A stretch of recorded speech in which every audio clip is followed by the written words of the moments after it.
is going to do the intro. That's what I always do. You got to turn it up and you got to let it run for a little bit. That's much better, Bo. I love when you do things I tell you. Welcome back to the Demand Better podcast, your ultimate consumer's guide in the health, fitness, and wellness space. We are sponsored by Fit Care Physiotherapy and Wellness, with the emphasis to focus on your fitness so you can avoid the healthcare space. I am your host, Corona, and I'm coming to you from the concrete jungle of New York City. And joining me, as always, from Erie, Colorado, my esteemed co-host, Dr. Bo Babenko. What's up, Bo? What's up? Just found out our dog is hypothyroid, and we got her on a medication, and now she's doing much better, so that's good. Get your dog checked out, people. It's not just age. It's not just age. Just like for humans. All right, listen, man. Something's happening. Listen to the symptoms. Listen. Today, we have a true industry titan joining us. It's Geralyn Coopersmith, affectionately known as G, a leader in the fitness industry with an impressive resume, including leadership roles at Equinox Fitness, Nike, EXOS, Weight Watchers, and more, with a background in physiology, psychology, and exercise physiology. Geralyn is a driving force behind growth and excellence in the fitness world. Buckle up and get ready to hear from this innovator, talent whisperer, and change maker as we discuss all things fitness and wellness. Welcome and thank you for being on the pod. What's up, G? Corona, so good to see you. And Dr. Bo, nice to meet you. I really appreciate you guys having me on.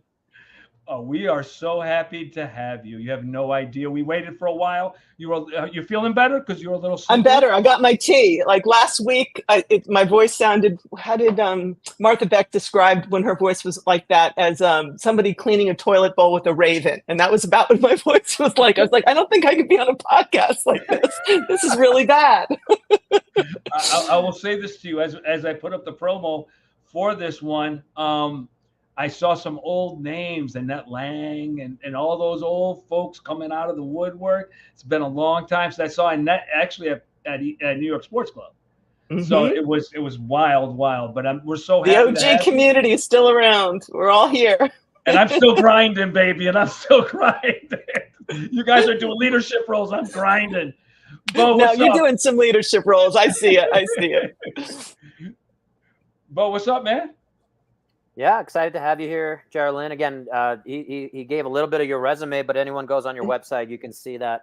And you know, it's hard to say that without saying, hey, you're an old person. But you've been around, and all sorts of exciting projects coming up.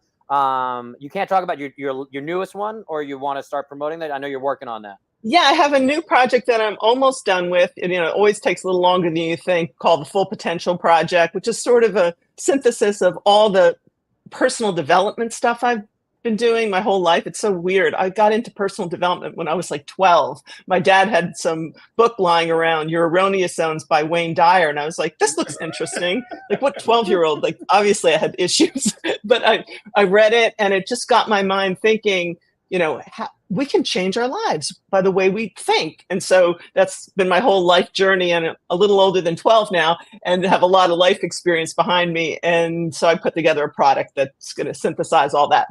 It's a passion project I'm super excited about. Oh, we know it's going to be good. We know you very well. Go ahead, Bo. Sorry to interrupt. Yeah, no, I was going to take that and run with it and say, again, having been in the industry for as long as you have, again, without saying, you look great. But the question is, holding it together. Have you seen it improve? Holding it together. Have you seen it improve? Are you happy with the progress we've seen? Obviously, I think there's a lot. We're here saying demand better. We're trying to help people understand the faults, the shortcomings of the health and fitness industry. Are you optimistic? Are you pessimistic? Are you happy with at least the progress we've seen over the last few decades? Where are you at with the overall industry? We want to kind of take it big picture. Yeah, it's funny. When I came up in the industries, it was in the 90s, and it was the time of overzealous sort of mentality about contraindications. Like, leaning forward and touching your toes was contraindicated, literally, in like some of the tests I took back in the day. It's like, well, at some point you do have to tie your shoes, so there's that. Not that you should be necessarily doing it with an Olympic bar, but it's a functional movement. But I was coming up in the time of of almost too much policing of movement, and there was a part of us, we were going to clean up the whole career for everybody moving forward as an industry. We were going to be much better. And then there were all these certifications that came up. When I got certified, it was IDEA certified. ACE didn't exist. So I was in the first group of people that were IDEA certified as personal trainers. They didn't actually even have a manual. They gave us a recommended reading list, and we had to go to the library. So it tells you about how old I am. It's kind of horrifying. But we all thought that we were going to clean up the industry and the standards would be different. And I have to tell you, all these years later, I see it's maybe the same, possibly worse in some areas, but it's certainly not what I thought. And we were over-indexing on a lot of things that in retrospect were ridiculous. But there's that pendulum swing, overcorrection, undercorrection, overcorrection. And I don't think that we have really gotten to a place where I feel good about, at my core, when people ask me what I do for a living, I always feel like my first response is I'm a personal trainer, even though I'm not a personal trainer right now, and I haven't really been for years. In my heart and soul, I still always feel like a personal trainer.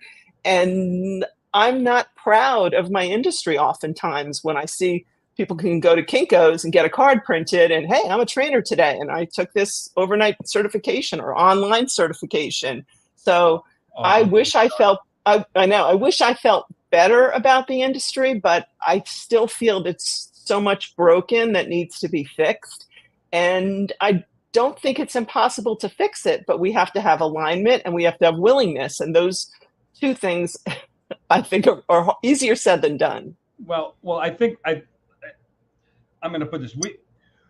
We're a country of addiction. Doesn't matter what we do. We're a country of addiction. So what ends up happening is what works for one, we always follow suit with what works for something. The reality of personal training is the word personal is gone. It's training, and it doesn't matter what you do. So and when I'm looking at, when I'm seeing, and I complain about it every single day to Bo, and Bo's probably tired of me hearing it. We have to look at people's lives and reverse engineer what they're doing so we can get them to a place of neutrality or homeostasis. And we're not doing that. The certifications aren't helping us. My biggest thing is like an Equinox, you could go right now for 3-6 months. You don't need a cert. You can go get some clients and then get the cert by 6 months. What we're really, really looking at right now is a proliferation, because there's no barrier to entry. There's a ton of people in there. And then what you're seeing, for lack of better words, is crap. I've seen trainers train the same workout 4 or 5 hours in a row. I'd be bored to death. But we're not looking at our clients and meeting them where they're at anymore. And this is why one of the reasons I wanted to have you on, because you get tired of seeing it. But the barrier to entry is null. You can go on. There's very few people who I don't care what anybody tells me. There's very few people. I know Bo can train online. There's very, very few people. If I cannot touch you and adjust you, we got a problem, because your motor learning pattern is going to adjust to what you're doing repeatedly, just like your life is. You said all day, your hips are going to be tight. Pretty simple. Yeah.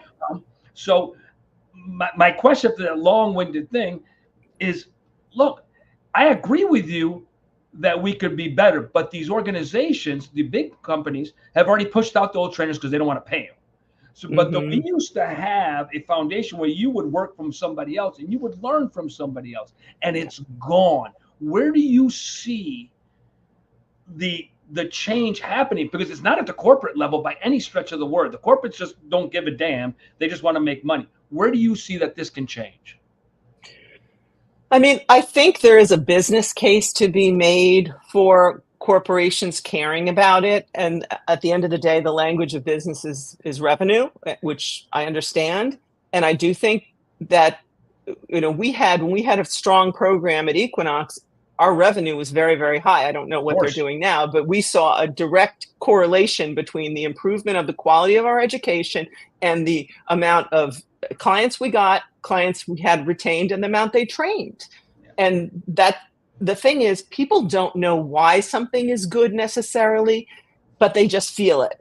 And when something bad, they don't necessarily like, I train with my trainer and my back always hurts afterwards. They're not sure. Is that normal? Is that just because I'm old or whatever? But if something's off, I always say it's like really good chocolate. You may not know anything about chocolate making, but when you have a really good piece of chocolate, you're like, damn, that is good chocolate. It's the same with training. I had a client years ago, and when I started training her, she was in her early 30s, and she was a model, and she was breathtakingly gorgeous. And I used to joke to people, she was hideous when I got her. And this is what I turned her into. She's like beautiful from the get-go, but she didn't work out. She was naturally slender, and she wanted to put on a little bit of lean muscle mass, and she wanted to stay as fit as she could to keep her career. And we'd been training for about 6 months. And her whole reason for hiring her main reason is she said, I need you to get me a booty. I need a booty. Booties are in. Now. Yeah, booties are in. This was years ago too. She was like, booties are in. I'll book more if I can have more of a booty. I have a flat booty. So in my mind, I'm giving her a booty, but I know what I'm doing. I'm training. I'm working on her core. I'm working on her hip mobility. Like, we were doing all the things. And one day she said to me, I'm so happy with the results. My butt looks great. And she said, it's so funny because when I wash my face, my back doesn't hurt. And I was like, wait, hold up. I was like, what did you say? She said, like when you wash your face, how your back hurts. I was like, no, actually, I don't, because that's not normal. If you bend over the sink to wash your face, your back should not hurt. And she had just had that for so long that it seemed completely normal to her. Like, it didn't even occur to her that was the thing. So it's crazy. People come for one thing they think they want, and then when they have a good training experience, it unlocks things they didn't even know they had access to. Yeah, no, I think that's totally true. I just, at this day and age, when we're looking at, people are just going to people because they train certain people. It doesn't matter. I tell everybody, you want J-Lo's butt, beat J-Lo. It's the only way you're going to get her butt, because you'll never beat her. Her sister doesn't look like her. And I just think that the dumbing down of the industry, because I think the industry's been dumbed down so much that I can just do it through an app. And that's nonsense to me, because if you have pain, there's a way to get around that. But I agree with you in the fact that it just seems to be getting worse. But what has made it, I think, somewhat worse is the merging and the lack of education of what Bo does in therapy. And you're seeing people go into it and they have no idea what they're doing. And I just, as a whole, what we're seeing a lot of people just looking on Google and YouTube and executing movement. I had a woman at the gym say to me that she got her workout from AI. Wow. That's what people are doing now. I just think they've dumbed it down so much. What is your feelings about that aspect of, you can do it from an app, you can do it from anything you want, and fitness is that easy? Well, to your point, the key word in the phrase is personal training. It's not one size fits all training. It's personal training. And this whole idea that you said exactly right, of reverse engineering, what are the stressors? What do they do on a daily basis? Fit for what? And they may not be aligned with what they need. They may be telling you they want to have, they want to be able to do a certain number of crunches. Well, if they're sitting all day, it's not going to be on the menu, because you're already in that position. So I think there's a lot of power in people understanding that you have to have somebody who knows what they're doing, who gets some familiarity with your body and your needs and your lifestyle. And then, to your point, train with you a few times okay, we tried this movement pattern. Actually, I'm not loving the way you're executing it. We're going to regress it, or we're going to change and just step away from this for a little while. Regress it so far down, it's not even going to look like that movement pattern, because we want to make sure that you don't build on a shaky foundation. But people don't know what they don't know. And they see somebody with a really sick body on Instagram, and like you said, that I want to be her. Well, then you'll have to be reincarnated as her, because that's not exactly how it works. It's really frustrating. And I think there is tremendous misinformation. And unfortunately, I think social media has only compounded that problem. Well, and I wanted to jump in on your kind of connection to all of these big companies and the NASM, NSCAs, IDEA, ACE. You were with EXOS, which is one of the industry leaders as well, in pushing everything forward. And again, we could argue about who's made the most positive change and all that. But I guess the question I want to throw in there is there any hope that these guys, there's going to be some better definitions, I think, and that's what I think it is I think the public is confused. That's why we basically jumped on a call, 4 years ago, some point in COVID. I was like looking through my phone. I was like, let me call this guy. I haven't talked to him in a while. And we started, kind of commiserating over the state of the industry. And we're like, we should talk about this more and see what we can do and make a change. So these big companies, there's the corporations too. The Equinox, as you said, the ultimate is is this going to get them more money? I guess my question is, do you see any hope? And Google Health tried a thing and they failed. When Google fails at this health thing, it's almost overwhelming. So I think that's part of the problem. That's what I'm seeing is there's no standardization. There's no agreement between these companies. Even their definitions of fitness leave us all like, what is this? Like your chocolate analogy, a lot of people are like, well, hey, if it burns my quads and I can't go up the stairs and I can't sit on a toilet, like that's a good workout. And we know, that's not really the thing. And that's not the desired goal. Yeah. Right. And so, but I think is there any hope? And Michelle Obama, 8 years in the White House, she was pushing physical fitness, did very little for anything on a grand scale, unfortunately. So I guess, that's my question is there any hope? Should we all just throw in the towel, or should we keep fighting the good fight? And I don't know if you have any insights on, again, from the industry, is there going to be a meeting of the minds that we can organize somehow? Like where are we going? How are we doing this? I'm lost. I've been frustrated. I think a lot of people are, so I'll throw it to you, Geralyn. I think there are pockets of excellence.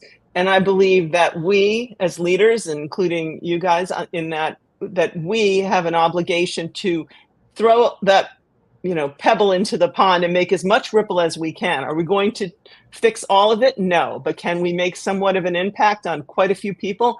In my own personal career, I can tell you my experience has been yes. Am I going to fix all of the bad training that's out there? Definitely not. Can I have an impact on a couple hundred, maybe a couple of thousand people? I think I can. I think I already have. So I think we can't worry about boiling the ocean, but we do have to do as much as we can to spread the word, to grow the tribe.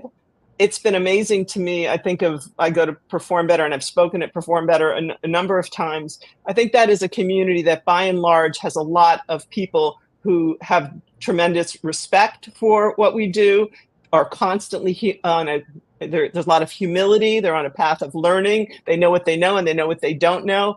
That's, the kind of thing that they start their talks off 50% of what I'm about to say is wrong. I just don't know which 50%. And I love that because the earth is not flat. And, it turns out that leeches didn't kill the disease. But at one point, those things were facts. And the smart people know that facts are, in the fullness of time, facts change because we have more information and we need to make changes based on that information. So I think as long as leaders in the industry are standing up and trying to present that to the world, here's science-based information that we have, here's new science that suggests what we might want to do something different, and also not make it about my branded way and all the initials. There's everybody's got their own thing they're trying to sell. That gets a little bit self-serving too. It's not just one way to activate core. There's a lot of other programs out there that could be activating core. Let's be respectful. Let's be inclusive. Let's use the right tool for the right client at the right time.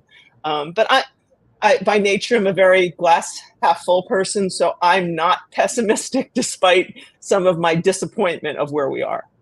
Yeah, I since we're in the same age bracket, I will say to you, I'm tremendously disappointed.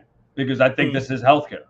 You could turn somebody off. You have an hour, and this is the way I used to look at it. You have an hour to change somebody's mind, to actually come in and make themselves important. My biggest complaint is people research a car, refrigerator, or whatever, way more than they research the person that takes care of their most important asset, which is that. Totally.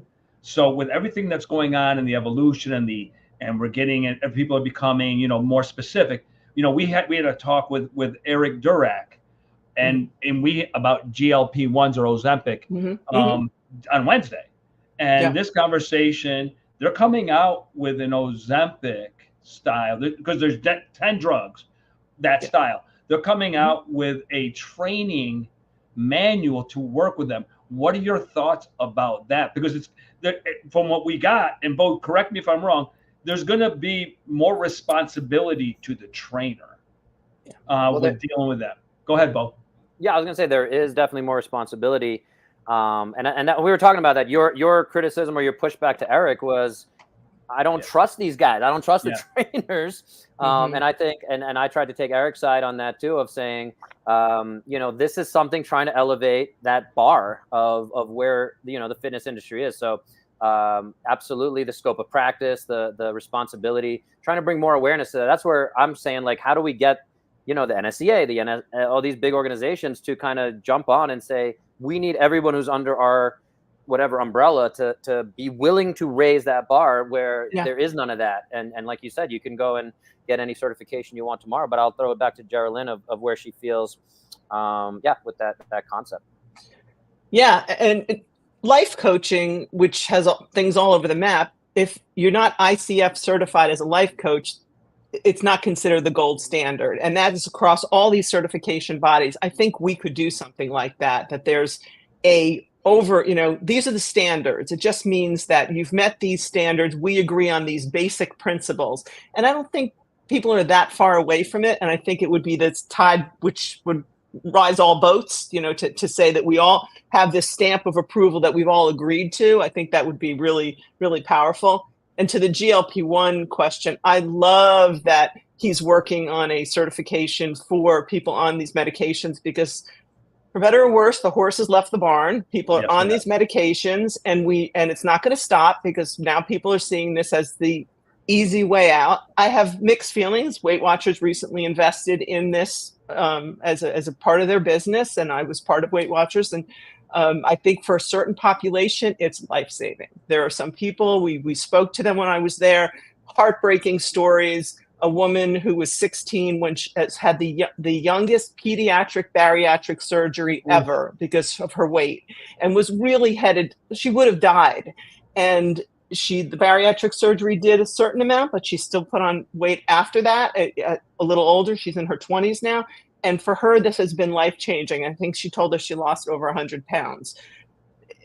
That's a medical situation. She needs that. Then you hear that people on the Upper East Side are going to Cabo, and then you're like, wait, no, it's not for that. Your 20 pounds is not the thing you should be using this medication for. So I think that somebody doing something for the training standpoint is really helpful, because we know a lot of the weight loss is body mass, and we know what happens when we lose lean body tissue. If you want your metabolism to be running better, you don't lose lean body tissue. And they're not really, I don't think the message is getting out through the noise about the importance of adequate protein, proper hydration, adequate fiber, and resistance training, like not lifting soup cans, like real resistance training. Well, I think the message is getting out from what I've seen. We can look at the Peter Attia's with his very popular book, the Andrew Huberman's, Dr. Gabrielle Lyon, all these great names doing But that's an educated audience. The people, we know those people, but our clients don't know. They know Peter Attia probably, but they might not know Andrew Huberman. They might not know Gabriel Lyons, and they may not know the nitty gritty. So they're hearing that, ex-celebrity lost all this weight on an Ozempic, and then they're just calling their doctor, For sure. And that's where that, again, concept of like a certification of, hey, that's great, you're losing this muscle mass and weight. And again, just changing the language of, you're not overweight, you're over fat. Yeah. And it's totally. And especially, there's also Dr. Stacy Sims talking about perimenopause and just strength training for women in general. Really fantastic stuff. I'm hopeful, and I don't actually know, they might even have a certification for that. I think, again, every personal trainer who's working with any woman anywhere near menopause should have some certification around that. Molly Gilbrath and her group have a certification for menopause. Yep. And again, someone like David right here underneath me does not. I don't think you have those certifications, but obviously you have that.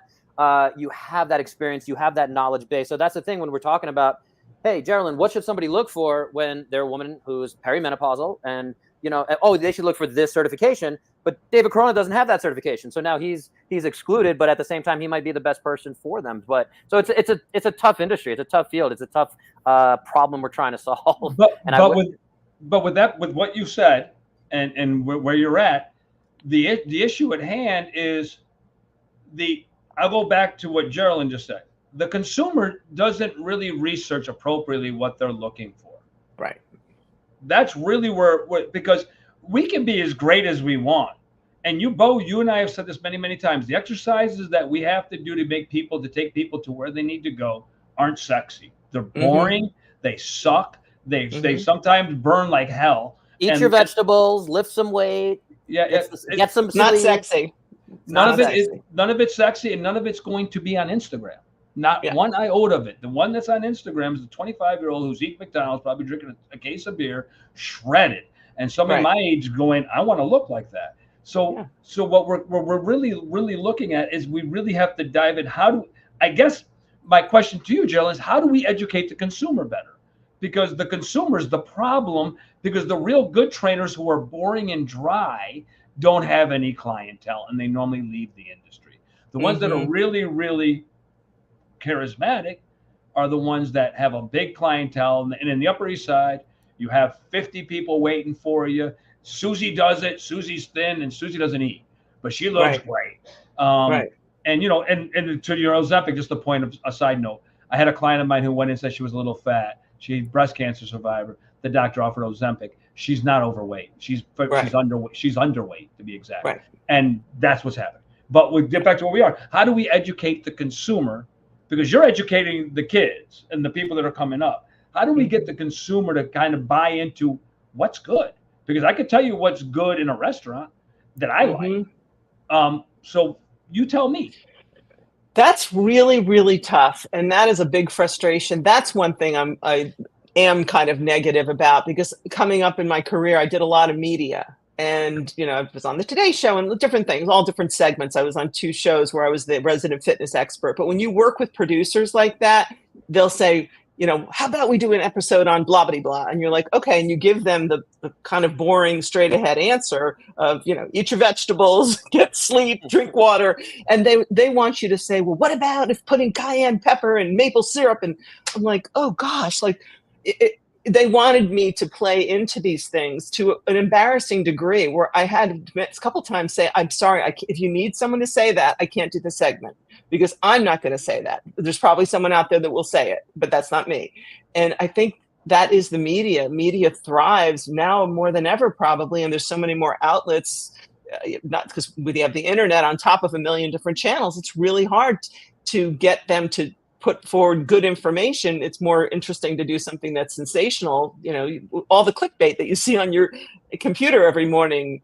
I've lost 1 million pounds doing this one simple trick, ... click here, to sell something. So I think that's almost the bigger hill to climb, because I think that's going to continue to be the misinformation superhighway. And that's problematic. I've been saying this for a while. I think we need another Jack LaLanne. We need a, Mr. Rogers type who's sits down and talks to people in plain language and says, hey, did you get your broccoli today? Little boys and girls. Totally. But I think, with so many different things pulling at you and you can have that perfect person and everyone, all of our people we're talking about here, this, higher level, whatever education piece is like, that guy knows what he's talking about.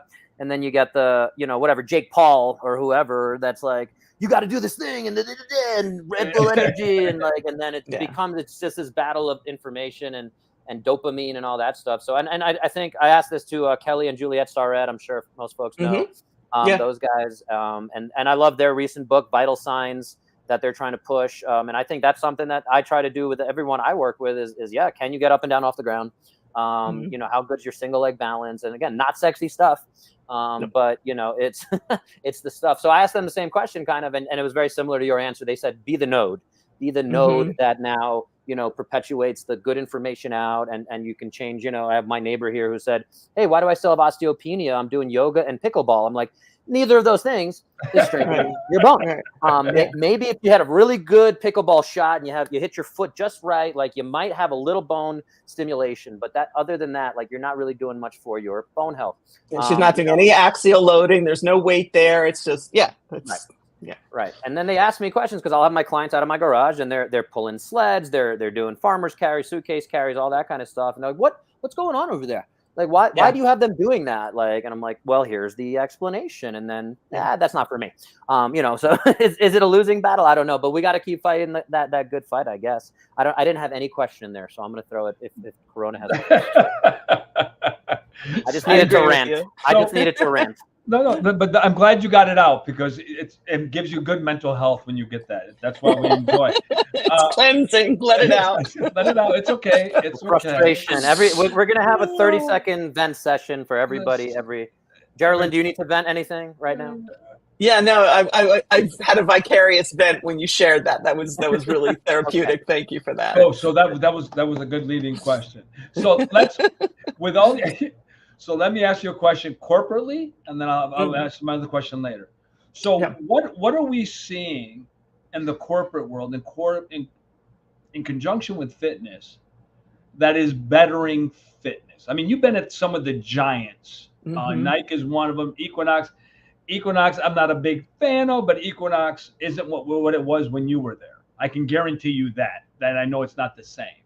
So what are you seeing now that is helping this world that we're dealing with in our discussion, in terms of trainers and in terms of getting better, educating the public better? Again, it comes down to that node thing. I am seeing pockets of leaders who either know more or equally as good are willing to listen to people who know more than them and know that they don't know everything. And I'm seeing it not in all organizations, but I am seeing it in some. I've done some consulting recently, and I've had, like you said, I've been in a lot of these companies, and there are more leaders now than I've seen in a while that are at least willing to have the conversation about, is there a better way to do this? Is this the right thing for the consumer? I do think there is something where people are trying to stay ahead of being the company that did something effed up that hurt people. So I think if for nothing else, from the cover your butt standpoint, there is a willingness, like, is that really the most safe and effective way to do this? So I think there's at least openness and curiosity. I would like to see more of those leaders, because nothing's more disheartening when you're working for one of those leaders. And this has happened to me in a few instances, and someone else comes in, because a lot of these places change leadership pretty quickly. And all of a sudden there's a new leader who's not on board with this and or has their own agenda. They like this one particular workout. We're all going to get everyone to do this. And you're like, oh gosh, we built this whole thing. Now you're going to dismantle it. So it's the people who hold the power have to really be behind this, or it all dies. That's business in general, and that is frustrating. And that's I've made some of my career decisions based on this organization is not aligned with something. I cannot continue to do this and sleep at night knowing that I'm contributing to this. Time for me to go. Somebody else can do it and feel fine about it. Bless them. I'm out of here. Yeah. Yeah, I had an opportunity to work with Philip Morris as their physical therapist, and I was just like, that doesn't align with with my mission and vision as a company that's, killing tons of people all over the world. Yeah. So yeah. No, thank you. Pass. Yeah. Hard pass. It would have been good money. But yeah. Yeah. I had a friend who worked in HR there, a lovely, lovely person, and I was like, every time I saw her, I was like, how do you do that? Yeah. And that, literally, as I was leaving the first time I went, and I did check it out, and I interviewed or whatever and talked to them. It was another physical therapist that graduated shortly before me at my school, and he kept in contact and was like, hey, I think you'd be good for this. And I'm like, why? What? But yeah, I was leaving there and seeing the boxes of cigarettes on the people's desks, that I was like, yeah, that does it for me. I'm good. What year are we in, kids? Yeah. It was pretty. I was like, yeah, this is still a thing. It's still a thing. Yeah. Who knew? Yeah. So my second question to you is, what are you gonna tell the consumer on how to find a trainer? What are you looking for? What do you think is a good guide for them to actually go out and be educated enough to find somebody that's not Joey B, who's the hot trainer at Equinox? Right. I think that, certification, a national certification, air quotes, and then I would give a list of recommended ones that would have some level of credibility, not overnight, weekend, online kind of things. There are some now, because post-pandemic, there are some actually pretty decent certifications online from those organizations who are more established, but there's a lot of junk out there, as we know. And more importantly, I think what you're probably getting to is I think you need a trainer who's really looking to understand you. If the first thing they're doing with you, and we laugh about this, but it's really not funny, is start working you out, that's already a red flag. We see it all the time. Okay, let's get up and start with these box jumps. You're just like, whoa, that the warm up, and you didn't ask me anything about anything. So that person should be spending at least one full session talking to you, asking a lot of questions about your lifestyle, about your goals, about your aversions, about your past experience. What's going to make this as palatable as possible? What's going to be the sugar that gets you to take the medicine? If they're telling you, I hate the treadmill, don't put them on the treadmill. They just told you that. And you see that all the time. Trainers like, well, it's, we're going to do intervals. It's going to be good. We're going to do some HIIT training. It's like, okay, they told you they hate that. There's other ways to do that. You're not listening. So are they spending time with you? Are they asking a lot of questions? And are they listening? And then are they explaining to you the journey that they're taking you on, that there's a purposeful experience every time you're with them? It's not just to make you sweat, or what you talked about earlier. We always see this where someone wrote down on a scrap of paper what the workout of the day is, and everybody's getting it. A burpee warm up followed by, it's just like, what is going on here? This is nuts. And you see grandma's doing it with her hip and issue, and this person with terrible motor controls doing it. It's embarrassing, but that's what's out there. And how would the consumer know? They're like, wow, that trainer's really hard. That person's sweating and look red in the face. They must be doing a great job. It's like, no, that trainer's an idiot who's going to hurt those people. And just to your point, they don't think of a trainer necessarily as a part of the medical professional, part of that health continuum. They think of them as a person who, the cartoon trainer who's, got huge, they're jacked and they're, working really hard and yell at you like Arnold Schwarzenegger or something. It's just, there's so much characterization it's not serving us, but so that's what I would tell people. You got your rant in too. Get the mental health flush out. That's it. We're all cleansing. Yeah. We're cleansing. Feel good. I want to take it off. I can meditate after that. I have my Zen in here. There you go. All the negative energy cleared.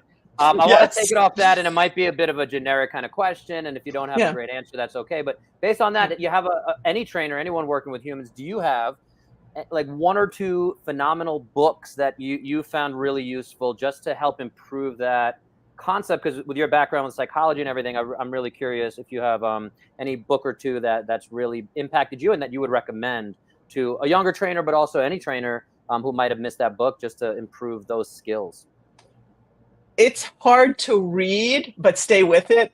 Movement by Gray Cook, I think, is one of the books that I would definitely recommend, because you start to understand it's not about exercise, it's about human movement, and that there's a developmental, I don't have to tell you this, Dr. Bose, like, there's a developmental sequence, and we lose access to some of that stuff that we learned to do over time. We have to go back and we have to reestablish that. Or if we start to build on a foundation that's not solid, at best, we may not get the gains we want, but oftentimes we're going to get injured in some way at some point in time. So I think that for me was a very pivotal book and changed my whole thinking process. Lee and Gray, the FMS founders, changed my way of training, my thought about training. I've had the blessing of becoming really good friends with them over the years. I have tremendous respect for them. Then he hasn't really written any books, but anything by Dr. Greg Rose, who's actually now partners with them. Greg Rose is in Titleist Performance Institute. He's the head of that. He's a chiropractor, and prior to that, he was an engineer by training, but one of the most brilliant people I've ever met. And he takes so much of what Lee and Gray have designed in how do we figure out what's a good movement pattern and what we probably is not even at a baseline. And he does a really good job of helping people program design to that, because a lot of times people will do an FMS, functional movement screen, on someone, and they're like, well, now what? The trainer doesn't know what to do with it. I think Greg Rose's work is very, very helpful, and that's why he's partnering with them in thinking about how you take the nuts and bolts of that and design a program based on what you now know about that individual. So those are some of the people that have had the biggest impact. The other thing is anatomy trains, Thomas Myers. I think we all, hold him in a lot of high esteem, and I've gotten to work with him and know him. He's lovely human and so smart. He was the person who really brought to a lot of the lay people and even professionals this idea of fascia and fascial lines, and the fact that we're not however many muscles, we're probably one muscle in multiple myofascial bags, and that we think we're working in isolation, but we're not. We're inevitably, there's impact in different parts of the body. That's a very different way than when I was first studying anatomy. You know, it was Kendall anatomy. It was very, no disrespect there, but it was very reductionist. And so now you understand that what you're doing at your toe. Gary Gray was really, part of this whole community that brought this awareness of what happens at your toe could be affecting your hip. It's happening at your hip, could be affecting your shoulder. We never thought about that before. So those are some of the minds who really, changed my thinking, and I get any of their material, go to any of their courses, learn, Yeah, I'm Titleist Performance Medical Level 2 certified, and I've done numerous of those functional movement screen SFMAs, all the alphabet soup of it all. But so I'm a huge fan of all that, and I wish Gary Gray and Gray Cook would just change one of their names, because there's always confusion there. Everybody's confused. And Greg Rose, kind of very similar name. No. Yeah. But, can I tell you something? I had like one of the craziest moments that will ever happen in my life. I got to introduce Thomas Myers to Greg Cook. And I was just like, I put them together and I was like, oh, and I was, it's like, I don't know what I was waiting for, but I was like, we were at an event and I knew they both wanted to meet each other. And I was like, I'm going to introduce them. The world might shift as we know it. It was so cool. That is awesome. Yeah. Yeah. Nothing changed. Nothing changed. No, I was waiting. Yeah, everything's okay. So the whole world didn't jump over. Everything's good. I thought the axis was going to tilt, but no, we're fine. That's awesome. Let's so if you have to give advice to a new person coming into the industry, what is it? Be humble. Don't posture up. The worst thing you can do is pretend you know things you don't know. Own what you know and be very comfortable with being on a path of learning and development. That whole idea of growth mindset, Carol Dweck. That's, I think, the biggest thing you could tell people, because insecure novice trainers will posture up. They'll take the limited tools they have. They'll embrace them, sometimes to a ridiculous degree, sometimes with so much evidence to the contrary, and because that's what they know. And it's okay to, that whole thing, when Maya Angelou, when you know better, do better. Like, okay, up to this point, you thought this was the right way. If I look at the training sessions I delivered in the 90s, it's horrifying. Like, just at best ineffective, at worst, probably some unsafe stuff. I didn't know any better. And then you learn, you're like, oh, that's why I shouldn't be doing. Have the humility to say to your client, and don't be clients, the right clients will respect that. You're not saying I'm an idiot. You're saying, I went to a seminar this weekend and they taught us this thing, blah, blah, blah. Sometimes they're glazing over as you say this, but I want to try this new thing with you, and here's why. And then so often they'll be like, damn, my trainer was, and I was thinking about you. I've said that, and you see how clients light up. I was thinking about you and how we've been trying to do this and it doesn't quite seem to be working. I think this is why. And then they feel like this person thinks about me while they're at workshops over the weekend. So they respect you more, not less. And that's what I would tell them. It reminds me of our conversation with Adolph Bellamy. When Adolph Bellamy, who's an Equinox trainer, said to his client, he goes, what is it going to take for us to get from point A to point B? What do you need from me? Mm-hmm. You don't hear that. You don't hear any of that. You don't hear, if I had a problem with PT, I would call Bo up. Bo, what do you think about this? And learn from Bo. I don't see that anymore. Like, I really don't see that. I don't see that camaraderie anymore on the floors of gyms. And it's really, really, when I was working and I was in the health club industry, we worked together. And we learned from each other, and we would go to seminars together. Yeah. And it was a community. It's not there anymore. It's really not. And I think that we as an industry fail, and I think the client also fails. Bo, you see the same thing or no? Yeah, 100%. And that coming up even in the physical therapy space, very similarly, somebody asks you about something, and a lot of my mentors coming up would be like saying, I don't know. Like when when a patient or a client asks you, like, that's one of the most powerful answers you can give. Like, hey, let's look this up together. I want to learn, oh, what's this newfangled whatever, Normatec or Hyper Ice, or like I'm just not familiar with, or oh, this guy tried Graston on you, and what is whatever that is, and I might have familiarity with it, or I'm saying like, yeah, let's explore what do we know about ice baths or whatever. And again, to our points, a lot of times the real answer is it depends. A lot of times the real answer is like, hey, this is what we know, this is what research, it has its limitations. Like the more you go into that, it's sometimes I think people are like, oh, he knows what he's talking about, but it's not the answer I'm looking for. Like I want to know what's going to get me out of pain, or what's going to get me to get J-Lo's ass or whatever. Right. But it's not sexy, but it is the answer. And again, I always have to remind people, to your point, Geralyn, exactly, is like, this is practice. We're practicing on you. It doesn't sell. Again, no one wants that. It's like, I have the confidence, I'm giving you money, so you're the expert, tell me what I need to do. But it's like, hey, I'm not familiar with this. I'm not familiar with you. This is always an experiment. And again, evidence-based practice, for anyone who's not familiar out there listening, I'm guessing both these guys are. I know Corona's definitely heard me give this definition of Sackett et al. Was the three-legged stool, if anyone's not familiar. And one is what the research says. And we can say, another great resource out there I always try to push people to is Dr. Lane Norton, Bio Lane. And he'll say, what do the human randomized control trials say? Instead of saying, hey, this ice bath might help you lose 77%, fat loss and improve your testosterone 700% and all this kind of stuff. Like, no, that's not what the human randomized controlled trials say. But that's only 1/3 of the evidence-based approach. Another piece is my experience as the clinician, and I graduated 2008. I've been in the industry almost 20 years. Between the three of us here, what do we have? Almost 100 years of experience, something like that. Yeah. I think so.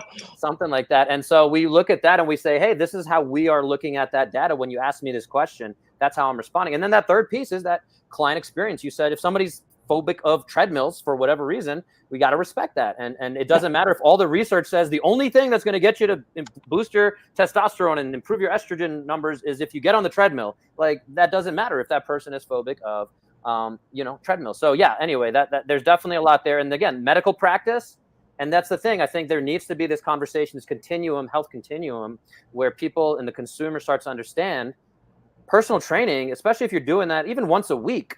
That's so much more powerful than what your primary care physician, which maybe you see once a year, maybe if you have other things going on more often, but still it's medicine 2.0 versus medicine 3.0. Another kind of, I don't know if Peter Attia gets credit for that, but he's definitely been pushing that whole concept. Medicine 2.0, let's keep you alive. Let's look at your cholesterol. Let's put you on a statin.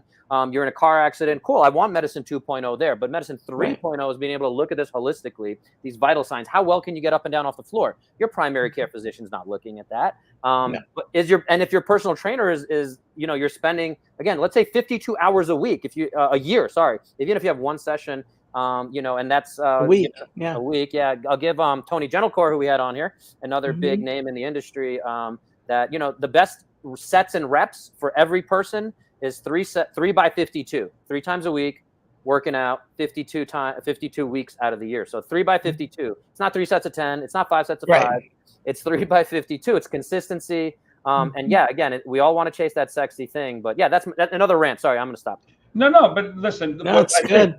I think what we're getting at is, I can speak with Geralyn because we've seen a lot. I mean, we've actually seen a lot in the industry, and the disappointment level. The reason I really, really wanted you on is that the disappointment level that I have. This is fucking healthcare. Excuse my language.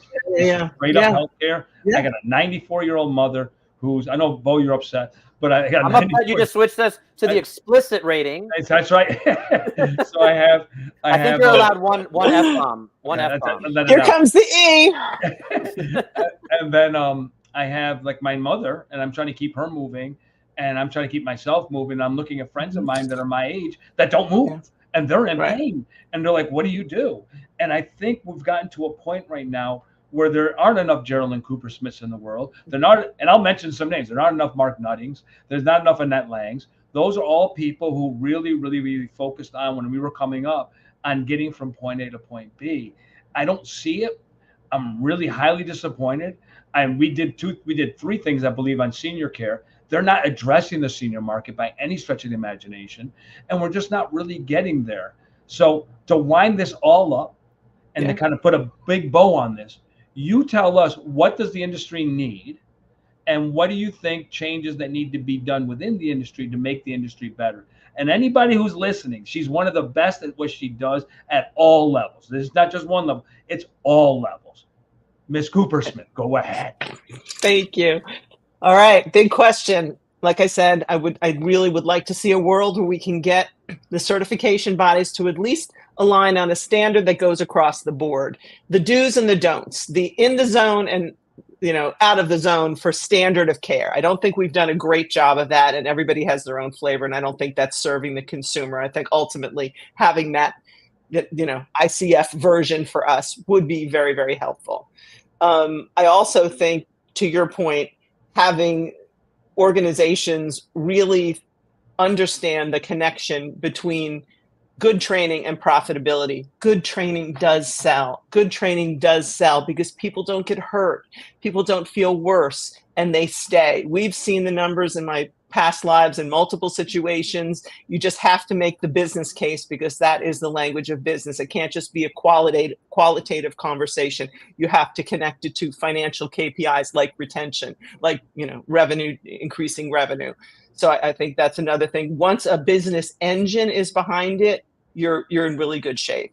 And Amelia, your podcast, Demand Better. I think as an industry, we have to set a baseline for what is considered a personal trainer. It really hurts my heart that any clown can walk in and take this title that I hold so dear and have worked so much of my life to constantly.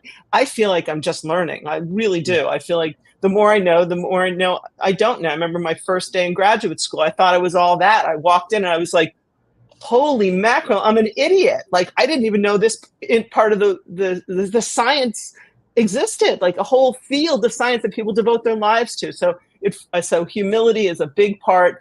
Being on a growth mindset trajectory throughout your career only serves you well.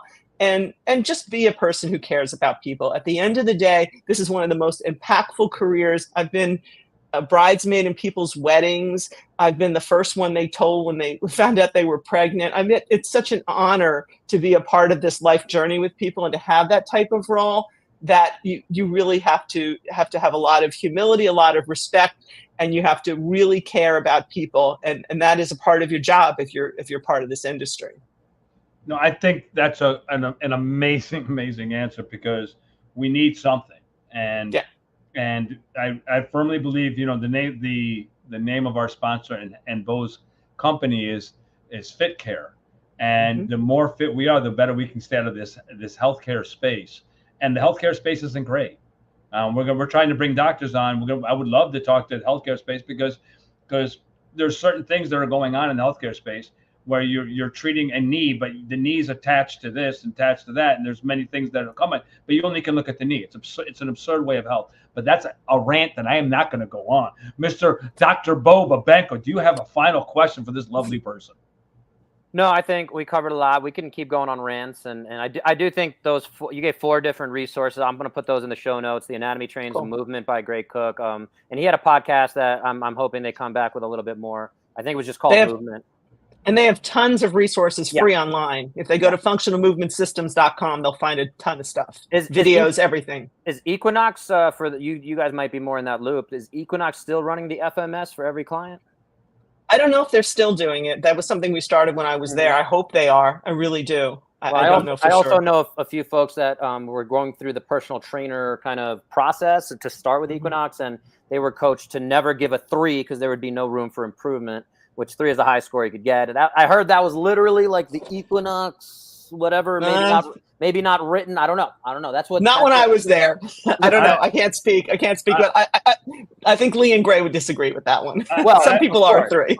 I'm only going to say that the Equinox that Geralyn grew up in and the Equinox today don't recognize each other.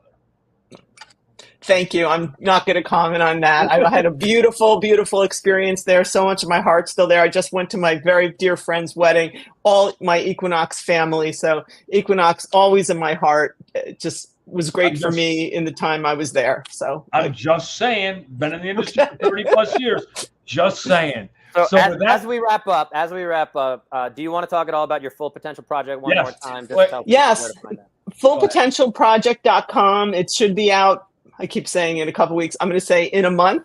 It's a 7-lesson series of how to make real change in your life, of how to identify what's not working for you, and then make a plan to start to get after some of that.